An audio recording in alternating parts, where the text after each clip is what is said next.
From Pacifica, this is Democracy Now!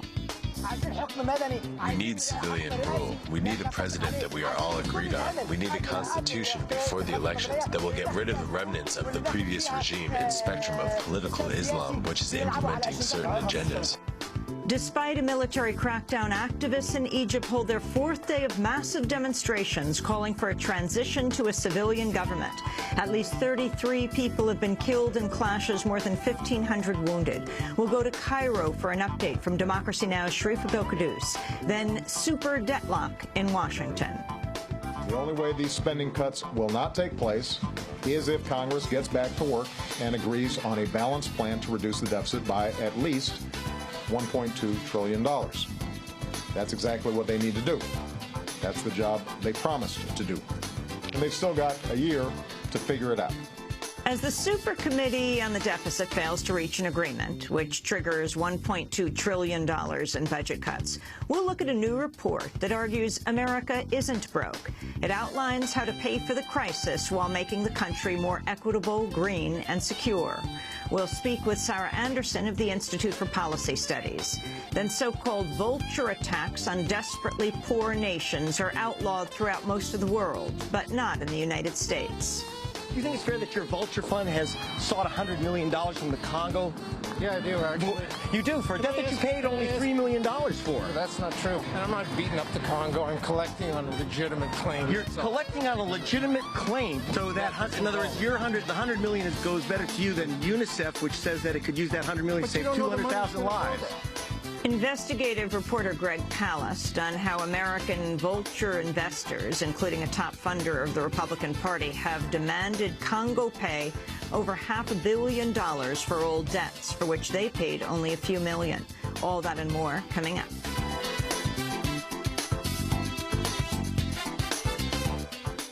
Welcome to Democracy Now!, democracynow.org, The War and Peace Report. I'm Amy Goodman.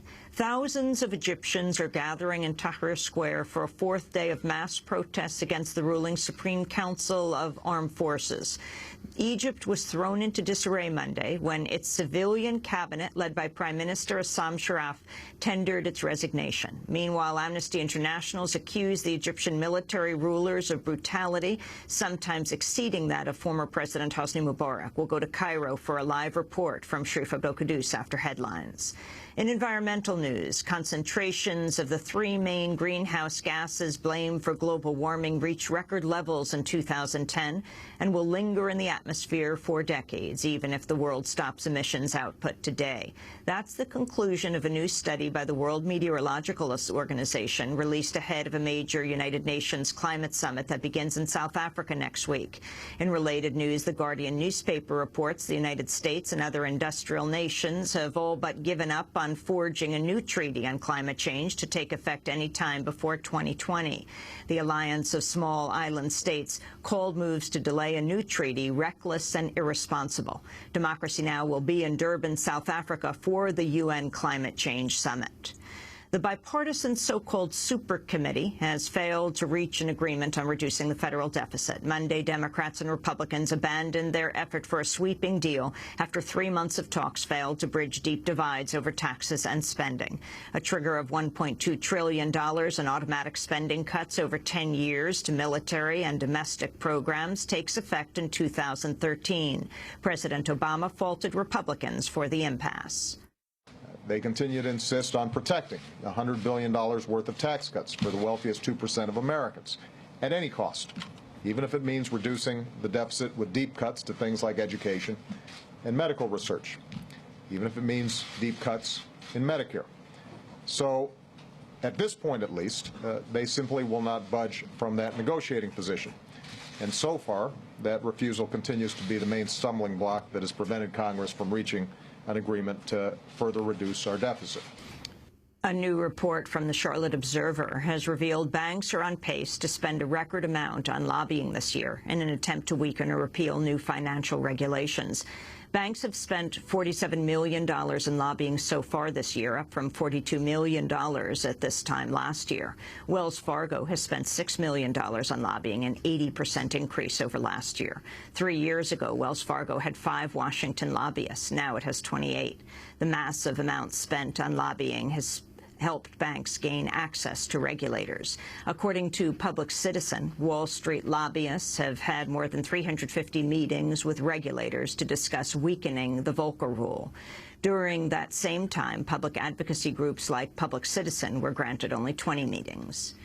2 Occupy Wall Street protesters have sued the New York police for false arrest and excessive force arising from a protest at a Citibank branch last month. One of the protesters, 23-year-old Heather Carpenter, received national attention after a video was posted online showing an undercover police officer dragging her into the bank and then arresting her. Anderson was detained moments after she closed her Citibank account. You were inside. I'm you were a inside customer. with everybody else. I'm a customer. You were inside. I'm a Yes, customer. but you were inside I'm a the whole customer. No. What are you doing? What the heck? What are you doing? What are you doing? What are you doing? Don't be dominated right now! He's not doing anything! He's not doing anything wrong! Oh my God! This is wrong! This is wrong! It's wrong! It's wrong! Shame! Shame! Heather Carpenter was arrested along with her fiancé and others who attempted to close their accounts. In related news, new research shows the nation's 10 biggest banks could stand to lose as much as $185 billion in deposits over the next year as the movement to move money to credit unions and community banks expands. In other banking news, 15 people were arrested at a sit-in against home foreclosures at a Bank of America branch in Springfield, Massachusetts Monday. Among those arrested was Laura Shepard Blue. Bank of America would lower the principal to the actual real value of the home, then we could keep families in their home and also help to spur an economic recovery for our city and across the country. So that's why we got arrested. We're also calling on them to stop evicting homeowners after foreclosure. They should be accepting rent from homeowners or agreeing to sell the house back to them. If they could afford the house at the current value, Bank of America should sell it back to them. Here in New York, 15 students were arrested during a day-long rally against a tuition increase at the City University of New York. The arrests occurred in a lobby at Baruch College, where the university's trustees were meeting. Meanwhile, at the University of California, Davis, students have set up a protest camp with tents near the site where campus police officers pepper-sprayed students Friday as they were sitting down during a peaceful protest. On Monday, the campus police chief was put on administrative leave. Questions are being raised over New York City's handling of an alleged terror plot. On Sunday night, Mayor Michael Bloomberg and New York City Police Department Commissioner Ray Kelly announced 27-year-old Dominican-born man named Jose Pimentel had been charged on terrorism charges. But it has now come to light that federal authorities, including the FBI, declined to join the local investigation, saying Pimentel did not appear predisposed or capable of carrying out an attack. It also appears federal authorities may have concluded that Pimentel had been entrapped by an undercover informant. In news from South Korea, lawmakers have ratified a so-called free trade deal with the United States. Opposition lawmakers largely abstained from the vote, and one politician set off a tear gas canister inside the parliament as a sign of protest. South Korean farmers and some workers oppose the deal, saying it threatens their livelihoods. The deal with South Korea is the largest trade agreement the United States has signed since the North American Free Trade Agreement with Canada and Mexico in 1994, called NAFTA. The South Korean deal has also been opposed by numerous labor unions and watchdog groups in the United States. According to Public Citizen, the deal is projected to cost 160,000 American jobs, many in areas like high-speed trains, solar, and computers. In related news, newly released data from the Commerce Department confirms U.S.-based multinationals have been slashing jobs at home while hiring millions of workers overseas. The Wall Street Journal reports between 1999 and 2009, U.S. multinationals cut payrolls at home by 864,000. Meanwhile, they added 2.9 million workers abroad. The Pakistani Taliban has reportedly declared a nationwide ceasefire in an effort to pursue peace talks with the government. According to a senior commander with the movement, the ceasefire has been in effect for the last month. The statement supports other recent Taliban announcements that peace talks are underway. The United States, Britain, and Canada each announced sanctions against Iran's central and commercial banks Monday. The move is seen as an effort to cut Iran off from the international financial system in the wake of a recent United Nations report that details warnings about Iran's nuclear activities. U.S. Treasury Secretary Timothy Geithner described the reasoning behind the sanctions. If you are a financial institution anywhere in the world and you engage in any transaction involving Iran's central bank or any other Iranian bank operating inside or outside Iran, then you are at risk of supporting Iran's illicit activities, its pursuit of nuclear weapons, its support for terrorism, and its efforts to deceive responsible financial institutions and to evade sanctions. Any and every financial transaction with Iran poses grave risk of supporting those activities. So financial institutions around the world should think hard about the risks of doing business with Iran. The U.S. has levied sanctions against companies involved in Iran's nuclear industry, as well as on its petrochemical and oil industries. On Tuesday, Russia's foreign ministry posted a statement slamming the move, writing that it, quote, sees such extraterritorial measures as unacceptable and against international law.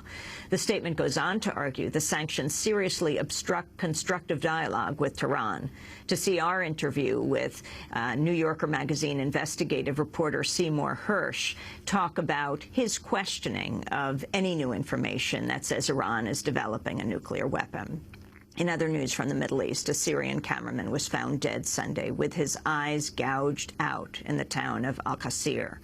Farzat Jarban, who was last seen being arrested, is the first journalist to be killed in Syria since the Committee to Protect Journalists started documenting journalist fatalities in 1992. The oil giant Chevron has been fined $28 million by the government of Brazil over an offshore oil spill. On Monday, President Dilma Rousseff met with a number of her environment and energy ministers to discuss the matter, one day after Chevron claimed full responsibility for leaking some 2,400 barrels following the rupture of a well on November 7th. The company has admitted it caused the accident by wrongly estimating pressure and rock strength in the reservoir it was targeting. This is Chevron Brazil CEO George Buck. We responded to it quickly and effectively, and we will continue to respond to it. Any oil on the surface of the ocean is unacceptable to Chevron, and we will work diligently until there is none. While the spill is relatively small and largely contained, Chevron could face increased fines from Brazil's National Petroleum Agency, ANP, and the state of Rio de Janeiro. Carlos Mink is the state's environment secretary. Ingressar na justiça com uma ação civil pública de indenização. We will file a civil action for compensations to damages and diffused goods, such as marine biodiversity and coastal environment. É bom que se diga que na ação civil pública não há. And it is important to mention that in a public lawsuit, there is not a $25 million limit. Our initial estimate is that this value could double. It could reach $55 million. A 100 milhões de reais. A New York law firm criticized for mocking the homeless is closing. Stephen J. Baum, PC, is one of the largest volume mortgage foreclosure firms in New York State. Last month, leaked photos published by the New York Times showed employees of the firm dressed up as foreclosure victims, squatters, and homeless people at a 2010 Halloween party. Their office was decorated to look like a row of foreclosed homes. The firm has been under investigation by the New York Attorney General's office and has agreed to a $2 million fine for filing misleading documents in state and federal courts. In other business news, there's a major development in the collapse of John Corzine's brokerage firm, MF Global. As much as $1.2 billion of customer investments are now missing, double previous estimates. A new survey from Fairleigh Dickinson University has found viewers of Fox News are less informed about world events than people who don't watch any news. The study found viewers of Fox are 18 points less likely to know that Egyptians overthrew their government, 6 points less likely to know that Syrians have not yet overthrown their government compared to those who watch no news. Fairleigh Dickinson political science professor Dan Cassino said, quote, "The results show us that there is something about watching Fox News that leads people to do worse on these questions than those who don't watch any news at all." And at least 4,000 protesters marched outside Fort Benning, Georgia, calling for the closing of the controversial training base for soldiers from Latin American militaries, formerly known as the School of the Americas. Organizers said they wanted to, quote, "transform Fort Benning from a place that trains assassins into a place of memory and nonviolent resistance." And those are some of the headlines. This is Democracy Now!, democracynow.org, The War and Peace Report. I'm Amy Goodman. Activists